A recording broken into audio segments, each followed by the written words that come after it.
Corona से अभी भी दुनिया दो चार हो रही है। शायद ही ऐसा कोई देश हो जो इसके दंश से बचा हो।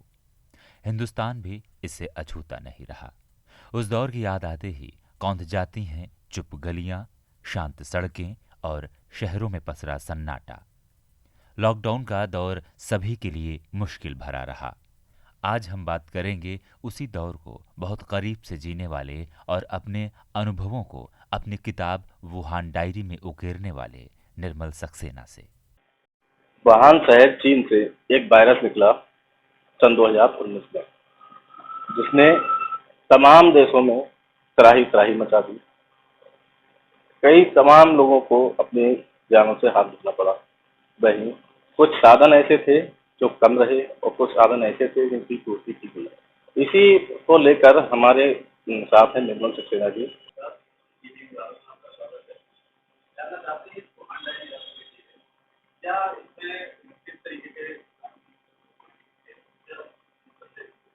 देखिए, कोरोना वायरस जब पूरी दुनिया में फैला और हमारे देश में भी आया और हमारे यहाँ लॉकडाउन लगा पहली बार, तो निश्चित रूप से हम लोग समझ नहीं पा रहे थे कि ये कैसी बीमारी है। 100 वर्षों में आने वाली बीमारी और इतने बड़ी कैजुअलिटीज, जिसमें 4 लाख तो लगभग हमारे देश में मरे हैं, पूरी दुनिया में संख्या करोड़ों करोड़ों पे पहुंची है।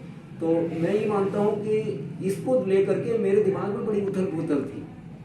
और जब ये वुहान शहर, बार बार इसका नाम आ रहा था कि वुहान की बायोलॉजिकल लैब से ये जो है वो निकला है, वायरस निकला है, तो मैंने एक कहानी का प्लॉट बनाना शुरू किया, जिसमें मेन चीज़ जो थी इस वायरस की इन्वेस्टिगेशन, और ये वायरस कैसे पैदा हुआ, कहाँ पैदा हुआ, और इसको लेकर के चीन सरकार की सोच क्या थी, किस तरीके से चीन सरकार ने इसको एक हथियार की शक्ल में पूरी दुनिया के ऊपर उछाला। तो ये सारी बातें सोच करके मैंने इस उपन्यास वुहान डायरी के प्लॉट की रचना की और फिर मैंने इसको लिखना शुरू किया। ये अच्छी बात थी कि मुझे समकालीन अखबारों से जो उस समय आर्टिकल छप रहे थे, इस संबंध में बड़ी अच्छी सूचनाएं, जानकारियां वगैरह मिली, और टीवी के प्रोग्रामों से जो वुहान जो उस पर कोरोना पे चल रहे थे, उनसे मुझे बड़ी अच्छी जानकारियां मिली।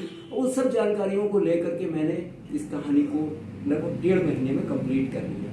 मैं ये मानता हूँ कि ये कहानी काल्पनिक है, ये कहानी मात्र मेरे दिमाग से निकली हुई कहानी है, लेकिन चूंकि मैंने इस कहानी का जो मेन जो कहानी है उसको मैंने अखबारों से, जो उस समय के अखबार थे, कोरोना काल के अखबार थे, जो कोरोना काल की न्यूज़ थी, टेलीविजन न्यूज़ थी, मैंने उनको लिंक करते हुए उनसे जोड़ के लिखा। तो मैं मानता हूँ कि अगर आप इस कहानी को पढ़ेंगे तो आपको लगेगा कि बिल्कुल एक जो है वो गजट है, ये एक सही सरकारी कागज है, ऐसा आपको लगेगा कि बिल्कुल यही होता है। इसमें ऐसे कौन कौन से तथ्य हैं जो लोगों को बता सकते हैं कि क्या हुआ, आगे आने वाली पीढ़ी भी शायद इस किताब को देखकर कुछ सोचेगी कि उस समय में कितना त्राही एक वायरस ने मचाई थी। देखिए, इस तरीके से कितने इसमें तथ्य।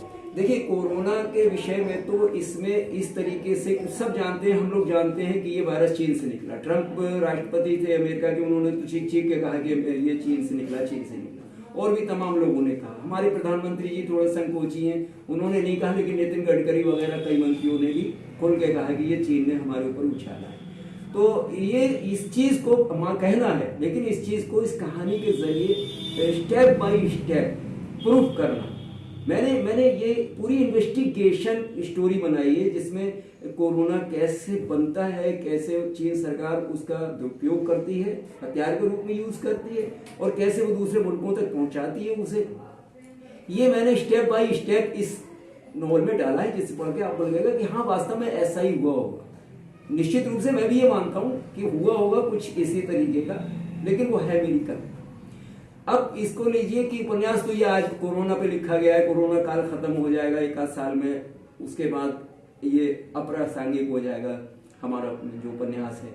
लेकिन नहीं, मैंने इसके अंदर इतने विषय समाहित किए हैं, इतनी जानकारियां समाहित की हैं। आप किसी चीज का नाम लें, आप मनोविज्ञान का नाम लें, आप राजनीति का नाम लें, आप इतिहास का नाम लें, आप भूगोल का नाम लें, आप किसी सब्जेक्ट का नाम लें, आप आर्थिक गतिविधियों का, आप राजनीतिक गतिविधियों, आप किसी भी चीज का जिक्र करेंगे, वो जिक्र इसमें निकलेगा। निश्चित रूप से निकलेगा। मैंने एक बार क्षमा के साथ एक सभा में कहा था कि अगर दुनिया में कहीं कोई 1000 सवाल हैं तो 999 के उत्तर मेरी इस किताब में है। तो इसमें कितना समय आपको लग गया लिखने से लेकर प्रकाशन तक? हाँ, एक साल 1-2 महीने शायद ओवर हुए होंगे। मैं समझता हूँ मई की बात आ रही थी। मई में मैंने ये किताब कंप्लीट कर ली थी। उसके बाद ये नेक्स्ट ईयर जुलाई में छपी है, तो मई जून जुलाई लगभग 12-13-14 महीने तो लग गए। अभी ये जो किताब आप है आपको उपन्यास, इसके अलावा भी आपने कुछ गजल वगैरह? मेरी नई किताब जो आने वाली है, एक तो गुंशाए गज़ल, मैं शायर भी हूँ, तो वो किताब मेरी कंप्लीट है। अभी प्रकाशन की तरफ मैं नहीं बढ़ा हूँ, लेकिन उसको मैं कोशिश करूँगा कि जल्दी से जल्दी वो प्रकाशित हो। इसके अलावा कुहासों के पार करके एक उपन्यास है जिसको मैं लिख रहा हूँ आजकल। मैं उस पर काम कर रहा हूँ, लिख रहा हूँ, तो वो करीबन अभी तो इनकम्प्लीट है, ज़्यादा अभी नहीं लिखा गया है। करीबन 2-3 चैप्टर उसके लिखे हैं और उस पर काम चल ही रहा है। और इसके अलावा मेरी कहानियों का एक कहानियाँ है मेरी, तो वो बहुत हैं, कहानियाँ तो बहुत हैं मेरी। वो तो आप लोग देखते हुए रामंत्रण मैगजीन में हर साल छपती हैं। अच्छा, ये साहित्य की तरफ आपकी रुचि किस तरीके से बढ़ी? हाँ, देखिए, मैं पारिवारिक रूप से इससे जुड़ा रहा हूँ। मेरे ताऊ भी राइटर थे, मेरे बाबा भी राइटर थे, और भगवत विनय करके किताब मेरे बाबा ने लिखी थी, जो प्रार्थना के रूप में लोगों के घरों में गाई जाती थी, वर्षों तक गाई गई।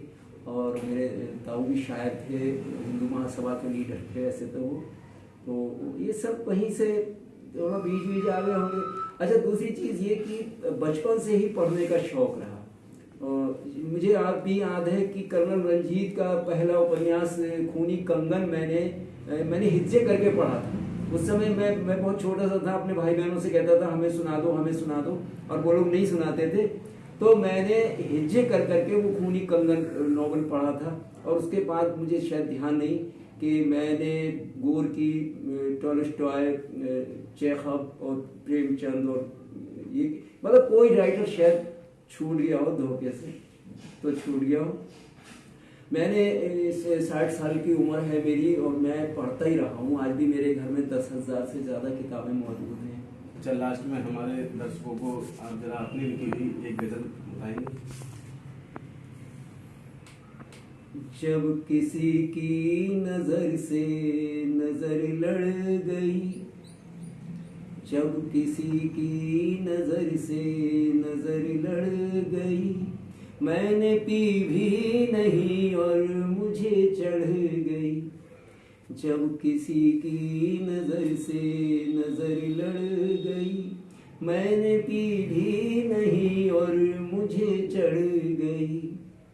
वो सरापा नशा, वो सरापा खुमार, वो सरापा नशा, वो सरापा खुमार, उनको देखूं तो आ जाए जी को करार। जब निगाहों से उसने ढाले नशे, मुझको पीने की आदत बुरी पड़ गई। जब किसी की नजर से नजर लड़ गई, मैंने पी भी नहीं और मुझे चढ़ गई। शुक्रिया। ये थे हमारे साथ साहित्यकार निर्मल सक्सेना, और इन्होंने एक वाहन डायरी लिखी जिसमें कोरोना काल में जितने भी जो लॉकडाउन लगा और जितनी भी चीजें हैं लोगों के समक्ष आई, और उन्होंने किस तरीके से समाज ने कोरोना से लड़ा, और उनको कभी कुछ लोगों ने उस पर जीत भी हासिल की और कुछ लोगों ने अपनी जान भी देनी पड़ी।